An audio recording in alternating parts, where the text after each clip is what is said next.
Children need to be protected from some harsh truths and realities. This has always been the case, and we have always told white lies, and it's never harmed children, or else we would have a generation of grown-ups bitter and twisted.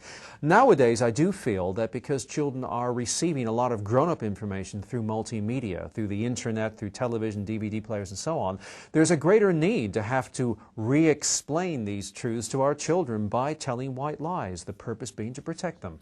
White lies to children do not encourage dishonesty, and the reason being is that children very early on instinctively know the difference between a white lie and a proper lie, and as they develop, that distinction becomes greater and greater.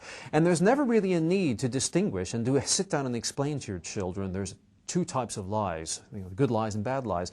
Children tend to pick this up, and so by telling your children white lies for the right reasons, your children will grow up realizing why you did that, and if they tell white lies, which they invariably will, it will be for the same good intention.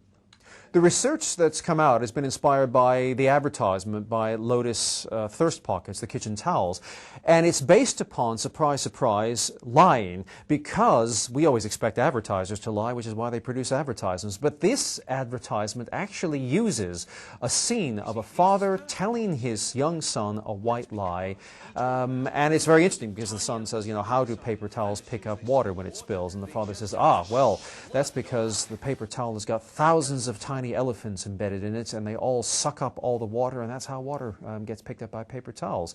So he's actually hijacked the white lie to explain something to his son. 86% of people, the number one lie that everybody tells is the tooth fairy will be here tonight if you go to bed on time, and there'll be a present under your pillow in the morning. There are also some very modern lies, but have an ancient tradition. If you eat your carrots, your eyesight will improve. You might even be able to see in the dark.